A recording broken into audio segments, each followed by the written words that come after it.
महराज Malik walkout कर गए हैं असेंबली से। आपको बता दूं कि इनसे जानने की कोशिश करेंगे क्या कुछ आज असेंबली में माहौल रहा। महराज साहब, क्या लगता है असेंबली में कैसा माहौल रहा आज? देखिए, समझ नहीं आ रही है। अब सरकार के लोग भी प्रोटेस्ट कर रहे हैं और विपक्ष के लोग तालियां बजा रहे हैं। इधर समझ ही नहीं आ रही है हो क्या रहा है। देखिए, मैंने बार बार कहा कि 2 दिन जो है इन्होंने इतना हंगामा किया। ठीक है, कुछ लोग नहीं मानते हैं, कुछ लोग कहते हैं हमने लोगों की भलाई के लिए लाया। जैसे बीजेपी ने रात के अंधेरे में मुसलमानों को हमदर्दी दिखाई।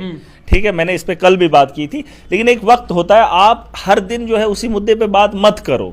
हर चीज का टाइम होता है, आधा घंटा, 1 घंटा, 1.5 घंटा, 2 घंटा ले लो। लेकिन आप कल से ये तमाशा कर रहे हो, ये तमाशा अच्छा नहीं लगा। और जिस तरीके से मैंने यहाँ अभी प्रोटेस्ट कर रहे हैं, स्पीकर साहब मान नहीं रहे हैं, बीजेपी वाले तालियां बजा रहे हैं। अब क्या किसको बताएं, कोई समझ नहीं आ रहा है। मैं कहता हूं कि ये चुनिंदा लोग हैं, ये सूझबूझ वाले लोग हैं, इनको बात खत्म करनी चाहिए थी। डिस्कस आधा घंटा, 1 घंटा करने के बाद उसके बाद काम भी करना है जम्मू कश्मीर के हित में। लेकिन मुझे अच्छा नहीं लगा, आज मैं यहाँ से वॉकआउट कर रहा हूं। अच्छा, तमाशा कौन कर रहा है, क्या लगता है? सब लोग आज तो सारे तमाशा ही बने, एनसी वाले भी सारे।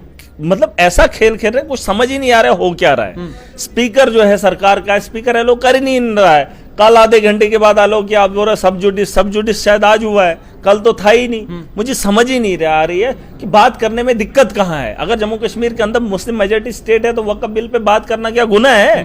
गुनाह है।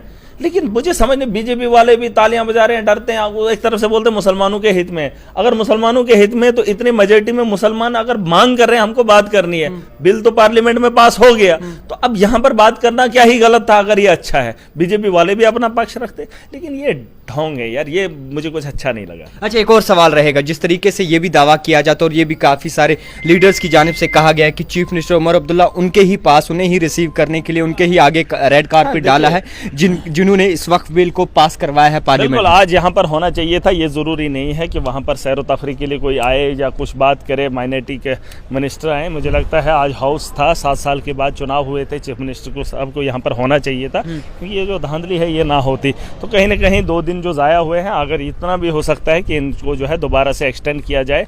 जहाँ 3 दिन के लिए हाउस खुलना था, मुझे लगता है 2-4 दिन और अगर बढ़ जाएंगे तो यकीनन जम्मू कश्मीर के मुस्तकबिल की बेहतरी की उम्मीद की जा सकती है। ये हाउस इसलिए था, यहाँ कैजुअल लेबरर्स की बात थी, यहाँ नौजवानों की बात थी, यहाँ क्वेश्चंस थे।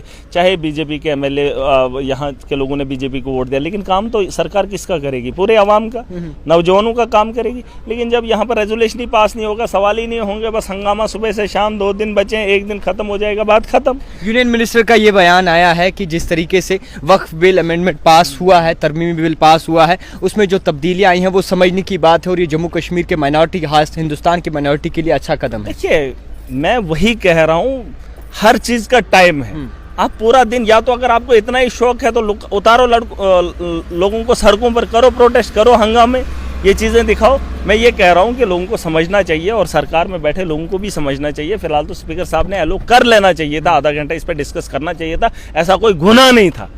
देश के पार्लियामेंट में बिल जो है पास हुआ है और उस बिल के बाद जो है ये चीज़ें होनी चाहिए थी, यहाँ पे डिस्कशन होना चाहिए था, लेकिन डिस्कस नहीं हुआ तो मैं कहीं ना कहीं शर्मिंदा हूँ। अच्छा, पीडीपी के जो मरहूम मुफ्ती सईद थे उनको लेकर बड़े पैमाने अपना स्टेटमेंट है वो मैंने दे दिया, उस पर मैं स्टैंड हूँ। किसी को जो बोलना है बोले, मुझे उसमें तकलीफ नहीं है। कुछ लोगों को लगता है, ये मुझे लगता है मेरा ज़मीर इजाज़त नहीं देता, मैं सच के साथ हूँ और सच्चाई इसमें है, और ये बयान में महराज करेगा, एक्सप्लेन भी करेगा। बहुत शुक्रिया वक्त देने के लिए। महराज मलिक हमारे साथ मौजूद थे। देखते रहिए द टाइपराइटर जावेद खान।